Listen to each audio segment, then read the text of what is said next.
ওম নমো ভগবতে বাসুদেবায়। জয় শ্রীকৃষ্ণ। রাধে রাধে। নমস্কার বন্ধুরা, সাহিত্যরস মোটিভেশনের আজকের একটি নতুন পর্বের ভিডিওতে আপনাকে আরও একবার স্বাগত জানাই। আশা করি ভগবানের কৃপায় সকলে ভালো আছেন এবং সুস্থ আছেন। সনাতন ধর্মাবলম্বীদের জন্য নির্জলা একাদশী একটি বিশেষ তাৎপর্যপূর্ণ তিথি, যা প্রতি বছর জ্যৈষ্ঠ মাসের শুক্লপক্ষের একাদশীতে পালন করতে হয়। নাম থেকেই অনুমান করা যায় যে এই একাদশীতে অন্ন এবং জল উভয়ই সম্পূর্ণ বর্জনীয়। এই পবিত্র দিনটি পরম করুণাময় ভগবান বিষ্ণুর প্রীতি সম্পাদনের জন্য এবং ভক্তের জীবনকে সকল রকম পাপ ও দুঃখ থেকে মুক্ত করে সার্থক করার উদ্দেশ্যে পালিত হয়। তাই আপনারা অবশ্যই এই নির্জলা একাদশী বা পাণ্ডব নির্জলা একাদশী অবশ্যই পালন করুন। এই একাদশীকে ভীমসেনী একাদশীও বলা হয়ে থাকে। পাণ্ডুপুত্র ভীম, যিনি অত্যন্ত খাদ্যপ্রেমী ছিলেন, তিনি সমস্ত একাদশীর উপবাস পালন করতে চেয়েছিলেন, কিন্তু তার ক্ষুধার নিয়ন্ত্রণ না থাকার কারণে তিনি কোনো একাদশীর ব্রত কখনোই পালন করতে পারেননি। সেই সমস্যার সমাধানের জন্য তিনি ঋষি ব্যাসদেবের কাছে যান। ঋষি তাকে নির্জলা একাদশীর ব্রত পালন করার পরামর্শ দেন। ভীম সেই নির্জলা একাদশীর ব্রত পালন করে 24টি একাদশীর পুণ্য অর্জন করেছিলেন। অর্থাৎ বুঝতেই পারছেন, এই একাদশী এতটাই মহত্বপূর্ণ যে এই ব্রত পালন করলে বছরের প্রত্যেকটি একাদশী ব্রত পালনের সমান পুণ্য লাভ হয়ে থাকে। নির্জলা একাদশীর সকল রকম তথ্যের জন্য আমরা আজকের এই ভিডিওটিকে 4টি পর্বে ভাগ করে নেব, যেখানে প্রথমে আমরা জানব এই একাদশী কবে এবং কখন পালন করতে হবে এবং পারণ বা ব্রতভঙ্গের সময়সূচি। দ্বিতীয় পর্বে জানব এই ব্রত পালনের সঠিক নিয়ম, উপবাস বিধি এবং পারণ বিধি। তৃতীয় পর্বে আমরা জানব এই একাদশী কারা পালন করবেন এবং কেন পালন করবেন, অর্থাৎ একাদশী তিথি পালনের গুরুত্ব এবং ফলাফল। আর শেষ পর্বে আমরা আলোচনা করব এই নির্জলা একাদশীর মাহাত্ম্য এবং ব্রতকথা প্রসঙ্গে। এছাড়া পারণ মন্ত্র, সংকল্প মন্ত্র, একাদশীতে কি কি গ্রহণ করা যাবে এবং কিছু কাজ যা একাদশীতে ভুলেও করা উচিত নয়। এর পাশাপাশি আমরা জেনে নেব যারা নির্জলা ব্রত রাখতে অক্ষম তারা কিভাবে এই একাদশীর ব্রতটি পালন করতে পারবেন। এই একাদশীর তিথিটি অম্বুবাচী নিবৃত্তির আগেই পড়ছে, তাই সেক্ষেত্রে বিশেষ কোনো নিয়ম মেনে এই ব্রত করতে হবে কিনা তাও আমরা এই ভিডিওতে জেনে নেব। আমি আশা করব সম্পূর্ণ ভিডিওটি দেখলে আপনি সমৃদ্ধ হবেন। তাহলে চলুন মূল আলোচনায় প্রবেশ করা যাক। প্রথমেই আমরা জেনে নেব 2026 সাল বা 1433 বঙ্গাব্দে পাণ্ডব নির্জলা একাদশীর ব্রত কবে এবং কখন পড়ছে। একাদশী তিথি শুরু হবে আগামী 9ই আষাঢ় বা 24শে জুন বুধবার রাত্রি 8:22 থেকে, যা থাকবে পরের দিন বৃহস্পতিবার রাত্রি 9:29 পর্যন্ত এবং বাংলাদেশের সময় উক্ত ভারতীয় সময়ের আধ ঘন্টা পর পর্যন্ত স্থায়ী হবে। যারা একাদশী দিন উপবাস করবেন তারা পারণ ক্রিয়া বা ব্রতভঙ্গ করবেন আগামী 26শে জুন শুক্রবার সকাল 9:26 মধ্যে, বাংলাদেশের সময় অনুযায়ী সকাল 9:56 মধ্যে। সময়সূচি নিয়ে যদি বিভ্রান্ত হন তাহলে আমাকে কমেন্টে জিজ্ঞাসা করতে পারেন। এবারে আসুন একাদশীর ব্রত আমরা সঠিক নিয়মে কিভাবে পালন করব সেই বিষয়ে জেনে নেওয়া যাক। নির্জলা একাদশীর বিষয়ে হরিভক্তি বিলাসে বলা হয়েছে, নিষ্ঠা সহকারে এমনকি অনিচ্ছাকৃতভাবেও যদি কেউ এই ব্রত পালন করে তাহলেও তার পূর্বজন্মের অর্জিত সকল পাপরাশি বিনষ্ট হয়। একজন ঘোর পাপীও ভগবানের কৃপায় উদ্ধার হতে পারেন। এটিকে শুধুমাত্র ব্রত উপবাস হিসাবে দেখবেন না, এটি হলো জীবনের ব্যর্থতাকে সাফল্যের দিকে চালিত করার একটি দার্শনিক প্রক্রিয়া। এই ব্রত প্রক্রিয়াটি দশমী থেকে দ্বাদশী পর্যন্ত 3 দিন ধরে চলে এবং প্রত্যেকটি স্তরে নিষ্ঠা বজায় রাখা আবশ্যক। দশমী দিন থেকেই ব্রত পালনের প্রক্রিয়া শুরু হয়ে যায়। যদি সম্ভব হয় সূর্যাস্তের পর নিরামিষ আহার বা ভগবত প্রসাদ গ্রহণ করবেন। এদিন কোনোভাবেই আমিষ খাদ্য খাবেন না। আহারের পর ভালো করে দন্তমার্জন করে নেবেন, যাতে এক কণা খাবারও দাঁতে না লেগে থাকে। এছাড়া দশমীর দিন ঠাকুরঘর বা পূজার স্থান ভালোভাবে পরিষ্কার পরিচ্ছন্ন রাখা আবশ্যক। এরপর একাদশী দিন সকালবেলায় ঘুম থেকে উঠে স্নান পর্ব সেরে নিন। তারপর পরিষ্কার বস্ত্র পরিধান করে ঠাকুর ঘরে গিয়ে একাদশীর সংকল্প গ্রহণ করুন। মনে মনে বলুন, একাদশ্যাম নিরাহারো স্থিত্বা অহম অপরেহানি ভোক্সামি পুণ্ডরীকাক্ষ শরণম মে ভবাচ্যুত। অর্থাৎ, হে পুণ্ডরীকাক্ষ, আমি একাদশীর দিন উপবাস থেকে এই ব্রত পালন করার জন্য মনস্থির করেছি। আমি যাতে নিষ্ঠার সাথে এই ব্রত পালন করতে পারি তার জন্য আপনি আমার সহায় থাকবেন। যে কোনো ব্রতের পূর্বেই এই সংকল্প গ্রহণ করা অতি আবশ্যক। সংকল্প গ্রহণের উদ্দেশ্য হল ভগবানের কাছে প্রার্থনা করা যাতে তিনি আমাকে একাদশী পালনের জন্য প্রয়োজনীয় ক্ষমতা প্রদান করেন। এবারে আসি উপবাস প্রসঙ্গে। ভক্ত তার শারীরিক সক্ষমতা অনুযায়ী 3 ধরনের উপবাস পালন করতে পারেন, যার মধ্যে প্রথমটি হল নির্জলা উপবাস।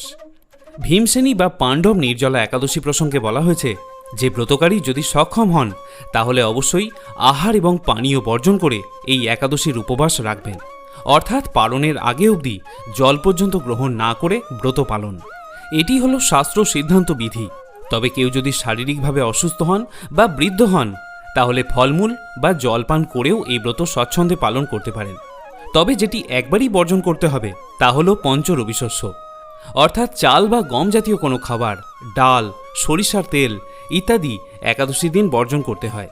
এমনকি এই দিনে শ্যামা চাল, ওটস, ডালিয়া এই জাতীয় খাদ্যগুলিও গ্রহণ করা চলবে না, কারণ এগুলিও পঞ্চরবিশস্যেরই অন্তর্ভুক্ত। এর পাশাপাশি আপনি পর্যাপ্ত ফল, জল, দুধ, মিষ্টি, কাঠবাদাম, কাজু বাদাম, সাবু জাতীয় অশস্য দানা গ্রহণ করেও এই ব্রত স্বচ্ছন্দে রাখতে পারেন। শাস্ত্রে এই পদ্ধতির কথা বলা হয়েছে। সাধারণত অসুস্থ, বৃদ্ধ এবং শিশুদের জন্য এই নিয়মটি কার্যকরী। এই দিন যে কোনো রকমের নিরামিষ সবজি রান্না করেও আপনি খেতে পারেন, তবে টক এবং তেঁতো জাতীয় সবজিগুলি আজকের দিনে পরিহার করবেন। তরিতরকারি বা সবজি রান্নার ক্ষেত্রে বিশুদ্ধ ঘি বা সূর্যমুখীর তেল ব্যবহার করবেন, কারণ সরিষার তেল একাদশীতে বর্জনীয়। একাদশীতে ভগবান বিষ্ণুকে যদি নৈবেদ্য বা ভোগ নিবেদন করেন তাহলে অবশ্যই তুলসী পাতাও নিবেদন করবেন, কারণ তুলসী পাতা ছাড়া বিষ্ণু পূজা অসম্পূর্ণ থাকে। তবে এই তুলসী পাতা আপনি আগের দিন অর্থাৎ দশমীর দিন চয়ন করে রাখবেন, কারণ একাদশী এবং দ্বাদশীর দিন তুলসী পাতা চয়ন করা নিষিদ্ধ। অনেকে প্রশ্ন করেছেন যে একাদশী দিন তুলসী বৃক্ষে জল নিবেদন করা যাবে কিনা। তাদের উদ্দেশ্যে বলি, বছরে 365 দিনই তুলসী গাছে জল নিবেদন করা যায়, এমনকি রবিবার এবং একাদশীর দিনও জল নিবেদন করতে হয়। অনেকের মনেই এটা নিয়ে বিভ্রান্তি থাকে যে জল নিবেদনের অর্থ হল জল পান করানো। যেহেতু দেবী তুলসীও একাদশীর ব্রত পালন করেন, তাই তাকে জল নিবেদন করার অর্থ হল তার ব্রত ভঙ্গ করিয়ে দেওয়া, কিন্তু আসল বিষয়টি তা নয়। তুলসীকে জল নিবেদন করার অর্থ হল স্নান সেবা দেওয়া। যেমন আমাদের প্রতিদিন স্নান করে শুদ্ধ হতে হয়, তেমনি একাদশীতেও দেবী তুলসীকে জলদান করে শুদ্ধ করতে হয়। তুলসীকে জলদানের মন্ত্রে বলা হচ্ছে ওম গোবিন্দ বল্লভাম দেবীম ভক্ত চৈতন্য কারিণীম স্নাপয়ামি জগদ্ধাত্রীম কৃষ্ণ ভক্তি প্রদায়িনীম। এই মন্ত্রে আমরা দেখতে পাচ্ছি স্নাপয়ামি, অর্থাৎ হে তুলসী মহারানী, আপনাকে আমি স্নান সেবা প্রদান করছি। এমন কোনো দিন আছে কি যেদিন স্নান করা যায় না? প্রতিদিনই স্নান করতে হয়। সেরকমই তুলসী মাতাকেও প্রতিদিনই স্নান সেবা দিতে হয়। তাই একাদশী হোক বা রবিবার হোক, বছরে 365 দিনই তুলসী মাতাকে জল নিবেদন করা আবশ্যক। এবারে আসুন ব্রতভঙ্গ বা পারণ প্রসঙ্গে জেনে নেওয়া যাক। একাদশী ব্রতের সফল সমাপ্তি ঘটে দ্বাদশী নির্দিষ্ট সময়ে আহার গ্রহণের মাধ্যমে, যাকে আমরা পারণ বা ব্রতভঙ্গ বলে থাকি। একাদশী শেষ হয়ে যাওয়ার পরদিন অর্থাৎ দ্বাদশীর একটি নির্দিষ্ট প্রহরে পারণ করা আবশ্যক। এই সময়ের আগে বা পরে পারণ করলে ব্রত নিষ্ফল হয়ে যাওয়ার সম্ভাবনা থাকে। পারণের পূর্বে যদি সম্ভব হয় তাহলে কোনো ব্রাহ্মণ বা অভাবী ব্যক্তিকে সাধ্যমতো অন্ন বা বস্ত্র বা দক্ষিণা প্রদান করা উচিত। এরপর তুলসী পাতা এবং চরণামৃত গ্রহণ করে পারণ শুরু করতে হয়। সাত্ত্বিক, নিরামিষ এবং শস্য জাতীয় খাবার যেমন ভাত বা আটার রুটি খেয়ে ব্রতভঙ্গ করা যেতে পারে। এই দিনও পেঁয়াজ, রসুন ইত্যাদি বর্জনীয়। পারণের পর ভগবানের কাছে কৃপা এবং ক্ষমা প্রার্থনা করে ব্রতটি সমাপ্ত করতে হয় এবং তার সাথে পারণ মন্ত্রটি 3 বার উচ্চারণ করতে হয়। পারণ মন্ত্রটি আপনি এভাবে উচ্চারণ করতে পারেন ওম অজ্ঞানতিমিরান্ধস্য ব্রতে নানেন কেশব প্রসীদ সুমুখ নাথ জ্ঞান ও দৃষ্টি প্রদো ভব। অর্থাৎ হে কেশব, আমি আপনার কৃপাদৃষ্টিতে নিরাহারভাবে একাদশীর ব্রত পালন করেছি। কৃপা করে আমার ওপর আপনার করুণাময় জ্ঞান ও দৃষ্টি প্রদান করুন। এবারে আসুন জেনে নিই একাদশীর দিন কোন 5টি কাজ করা শাস্ত্রমতে নিষিদ্ধ। আমাদের শাস্ত্রে স্পষ্ট করেই বলা হয়েছে যে একাদশী তিথিতে সমস্ত পাপ অন্ন বা শস্যের মধ্যে প্রবেশ করে। তাই এই দিন চাল, গম, ময়দা, ভুট্টা, যব, মুসুর ডাল, ছোলার ডাল, সরিষা ইত্যাদি খাদ্যশস্য গ্রহণে শুধুমাত্র ব্রতই ভঙ্গ হয় না, পাপও সঞ্চিত হয়। দ্বিতীয় হল নিদ্রা এবং আলস্য বর্জন। দিনের বেলায় ঘুমানো বা অতিরিক্ত আলস্যের সময় কাটানো উচিত নয়, একাদশীর দিনটিতে জাগতিক কাজ থেকে মন সরিয়ে সম্পূর্ণভাবে ভগবানের সেবায় নিয়োজিত করতে হয়। দিনের বেলায় ঘুমালে ব্রতের পূর্ণ ফল হ্রাস পায়। ভক্তের উচিত নাম জপ, ধর্মীয় গ্রন্থ পাঠ এবং সৎসঙ্গে সময় কাটানো। 3 হল অন্যের নিন্দা, মিথ্যাচার এবং ক্রোধ বর্জন করা। একাদশীর দিনে মনকে সম্পূর্ণভাবে পবিত্র রাখতে হয়। কারোর প্রতি ঘৃণা, বিদ্বেষ, ক্রোধ পোষণ করা, অন্যের নিন্দা করা বা মিথ্যা বলা ব্রতভঙ্গের সমতুল্য। মনকে বাসনামুক্ত এবং শান্ত রাখার জন্যই এই ব্রত পালন করতে হয়। তাই যে কোনো প্রকার নেতিবাচক চিন্তা বা বাক্য ব্যবহার কঠোরভাবে পরিহার করতে হয়। 4 হল তামসিক খাদ্য এবং বস্তুর ব্যবহার। পেঁয়াজ, রসুন, মাছ, মাংস, ডিম, মাদকদ্রব্য, তামাক এবং পান সুপারি শরীর ও মনকে অপবিত্র করে এবং একাগ্রতা নষ্ট করে। এমনকি ক্ষৌরকর্ম এবং শরীরে কোনো রকমের প্রসাধনী ব্যবহার করাও আজকের দিনে নিষিদ্ধ। 5 হল কঠোর সংযম পালন করা। আধ্যাত্মিক সাধনায় মনোনিবেশ করার জন্য ইন্দ্রিয় সংযম একান্ত আবশ্যক। এবারে আসুন আমরা জেনে নেব কিছু কাজ যা আজকের দিনে ভক্তি ও নিষ্ঠার সঙ্গে পালন করলে ব্রতের ফল বহু গুণে বৃদ্ধি পায়। এই কাজগুলি কেবল ব্রতের নিয়ম রক্ষাই করে না, বরং ভক্তের মনকে সরাসরি ভগবানের সঙ্গে যুক্ত করে, যা তার করুণাকে আকর্ষণ করে। প্রথমটি হল দান এবং সেবা। নারায়ণ রূপে জীবের সেবা করা। নির্জলা একাদশীর দিনকে সার্থক ও সফল করার জন্য অন্যতম গুরুত্বপূর্ণ কাজ হল দান করা এবং দুস্থদের সেবা করা।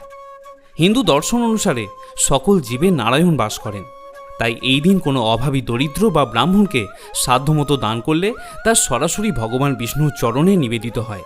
এই একাদশীর তিথিটি মূলত গ্রীষ্মকালে অনুষ্ঠিত হয়, তাই কোনো পথশ্রান্ত পথিককে যদি জলপান করানো হয় তাতে যেমন তার আত্মা সন্তুষ্ট হয়, তেমনি আমাদের অন্তরও পরিশুদ্ধ হয়। যে ভক্ত অন্যের দুঃখ দূর করার জন্য দান করেন, ভগবান তার প্রতি অত্যন্ত প্রীত হন এবং তার সমস্ত দুঃখ দূর করে তাকে সফল ও সমৃদ্ধ জীবন দান করেন। এই সেবা হল ভগবানের প্রতি নিবেদিত প্রেম এবং করুণার প্রকাশ। একাদশীর দিন অশ্বত্থ গাছের গোড়ায় জলদান করা এবং প্রদীপ প্রজ্বলন করাকে খুবই তাৎপর্যপূর্ণ বিষয় বলে মনে করা হয়। আমরা সকলেই জানি যে অশ্বত্থ গাছ হল ভগবান বিষ্ণুর প্রতীক, তাই আজকের দিনে অশ্বত্থ গাছ প্রদক্ষিণ করাও খুব বড় পুণ্যের কাজ বলে মনে করা হয়। 3 হল ধর্মীয় গ্রন্থ পাঠ বা বিষ্ণুর সহস্রনাম শ্রবণ। কেবলমাত্র নাম জপ নয়, নির্জলা একাদশী দিন ভগবানের মহিমা বর্ণনাকারী পবিত্র ধর্মীয় গ্রন্থ পাঠ বা স্তুতি পাঠ ভগবানের কৃপালাভের তৃতীয় শক্তিশালী মাধ্যম। এই দিনে ভক্তদের উচিত শ্রীমদ্ ভগবদ্ গীতার অন্তত একটি অধ্যায় ভক্তি সহকারে পাঠ বা শ্রবণ করা। শাস্ত্রপাঠের মাধ্যমে ভক্ত ভগবানের স্বরূপ, লীলা এবং তার প্রতি কর্তব্য সম্পর্কে জ্ঞান লাভ করে থাকেন। যখন ভক্তের জ্ঞান বৃদ্ধি পায় এবং তিনি ভক্তি সহকারে ভগবানের স্তুতি করেন, তখন ভগবান স্বয়ং তার জ্ঞান ও ভক্তির স্বীকৃতি দেন। এর পাশাপাশি ভক্তের উচিত নির্জলা একাদশীর ব্রত কথাটি একবার হলেও সম্পূর্ণ শ্রবণ করা। অনেকে জানতে চেয়েছেন, যেহেতু এই একাদশী তিথি অম্বুবাচী নিবৃত্তির আগের দিন পড়ছে, সেক্ষেত্রে কোনো বিশেষ নিয়ম মানার প্রয়োজন আছে কিনা। তাদের উদ্দেশ্যে বলি, ভগবানের সন্তুষ্টির জন্য আমাদের প্রতিদিন ভগবৎ নির্দেশিত পন্থাই অনুসরণ করা উচিত। তাই এই 4 দিনও একই রকমভাবে ভগবানের প্রীতিবিধানের জন্য কার্য করা উচিত। শুধুমাত্র আপনার বাড়ির ঠাকুর ঘরে যদি কোনো মাতৃমূর্তি বা বিগ্রহ থাকে, তাকে অবশ্যই এই সময় লাল রঙের কাপড় দিয়ে আচ্ছাদিত করে রাখতে হবে। অম্বুবাচী নিয়ম সংক্রান্ত একটি বিস্তারিত ভিডিও এর আগেই আমি পোস্ট করেছিলাম, যদি প্রয়োজন হয় তাহলে সেই ভিডিওটি এরপর দেখে নিতে পারেন। আরও একটি প্রশ্ন ভক্তদের মধ্যে অনেকে করেছেন যে মহিলাদের রজস্বলা অবস্থায় একাদশী পালনের নিয়ম কী। অনেকের মনেই এটা নিয়ে দ্বিধা বা সংশয় থাকে। সনাতন ধর্মতত্ত্ব এবং শাস্ত্রীয় বিধান অনুযায়ী এই বিষয়টি অত্যন্ত স্পষ্ট। এই সময় কি মহিলাদের একাদশীর উপবাস করা উচিত? এর সরাসরি উত্তর হল হ্যাঁ। এই বিশেষ সময়তেও মহিলাদের অবশ্যই একাদশীর উপবাস করা উচিত। দেখুন, একাদশী হলো একটি তপব্রত বা আধ্যাত্মিক উপবাস। ভক্তি বা উপবাসের ক্ষেত্রে শরীরের প্রাকৃতিক নিয়মগুলো কোনো বাধা হতে পারে না। শাস্ত্রমতে আত্মার কোনো লিঙ্গ বা শারীরিক অবস্থা নেই, তাই ভগবানের স্মরণে এবং উপবাস পালনে কোনো অশৌচ বাধা সৃষ্টি করে না।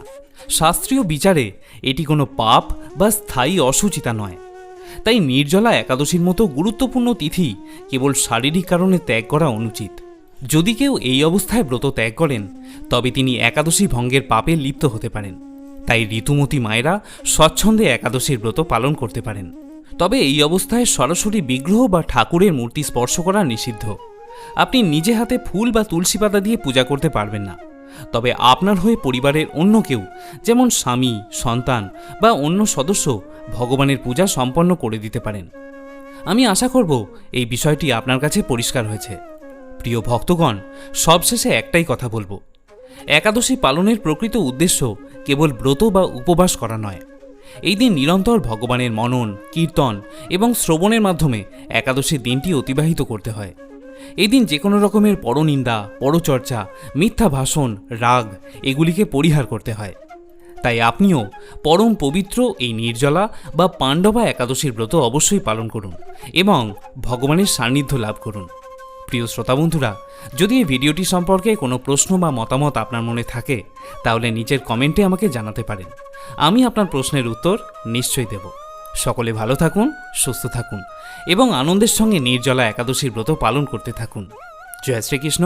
রাধে রাধে।